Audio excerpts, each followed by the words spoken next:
1억을 모으는 게 그렇게 간단한가 싶지만 의외로 간단해요. 안 쓰면 결국 시간이 벌어다 주거든요. 돈을 안 쓰는 일이 너무 괴롭고 심심한 일인데 이걸 언제까지 할 수 있느냐. 목표를 1억 이렇게 잡아버리니까 이제 부담이 확대시고 아예 불가능하다고 생각하는 건데, 안녕하세요. 회생파산 전문 변호사 박시영입니다. 사람이 돈에 대한 관점은 두 가지 유형이 있는 것 같아요. 하나는 돈에 대한 관점이 절약적으로 아예 포커싱이 되어 있는 분들 있고, 나머지 한 유형은 돈에 대해 관심이 없고 잘 모르는 사람. 물론 사고는 후자에서 터지겠죠. 전자는 사실 크게 걱정하실 필요 없어요. 사고도 안 치고 그냥 그대로 잘 사시고 행복하게들 사실 텐데, 후자는 습관을 잘못 들이면 이제 회생파산을 해야 되는 거죠. 돈을 굉장히 알뜰하게 쓰시고 돈에 대한 이제 관점이 있으신 분들은 돈을 모으는 것 자체에 성취감을 느끼시더라고요. 그런데 많은 경우는 돈에 대한 관점이 그렇게 이제 집요하지 않다 보니까 아무 생각 없이 쓰기 쉬운 것 같고, 명확한 목표가 필요합니다. 한 달에 얼마씩 모아서 6개월이면 얼마, 1년이면 얼마, 이런 구체적인 목표가 꼭 필요한 것 같아요. 그렇지 않으면 결국은 흐지부지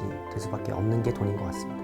간단하죠? 안 쓰는 겁니다. 1억이 굉장히 큰 돈이잖아요. 1억을 모으는 게 그렇게 간단한가 싶지만 의외로 간단해요. 안 쓰면 결국 시간이 벌어다 주거든요. 돈을 안 쓰는 일이 너무 괴롭고 심심한 일인데 이걸 언제까지 할 수 있느냐. 목표를 1억 이렇게 잡아버리니까 이제 부담이 확대시고 아예 불가능하다고 생각하는 건데, 그 목표를 한 단계 한 단계 10만 원, 100만 원 이렇게 가시면 결국 시간이 지나면 1억이 아니더라도 목돈은 생기기 마련입니다. 이 경제에 관해서도 메타인지가 굉장히 중요한 것 같아요. 사람의 지출 중에 굉장히 많은 부분을 차지하는 게 주거비잖아요. 그리고 식비고, 주거비는 가급적이면 가족과 같이 사시라는 말씀을 해요. 특히 20, 30대 미혼 가정이 회생을 하시는 분을 보면 주거비 부담이 굉장히 크게 작용하거든요. 그 다음에 이제 식비인데, 요즘 뭐 배달앱이나 이런 게 너무 잘 돼 있잖아요. 그래서 그냥 시켜 먹기 쉬워요. 근데 뭐 해먹을 여건도 안 되고 해먹을 에너지도 안 돼요.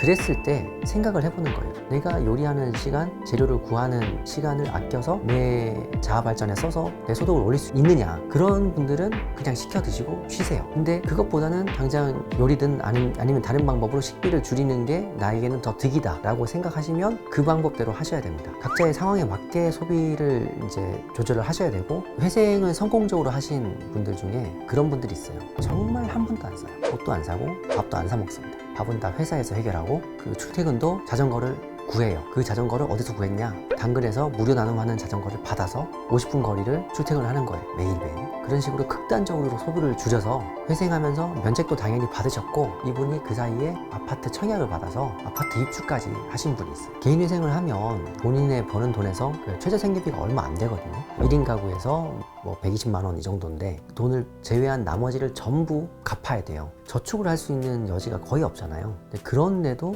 회생하는 3년 동안 몇 천만 원씩 모으는 분들이 계세요. 회생을 하시는 분들도 그런데 그런 상황에 있지 않은 분들이 돈을 모을 수 없다라고 하는 거는 좀 아닌 것 같아요.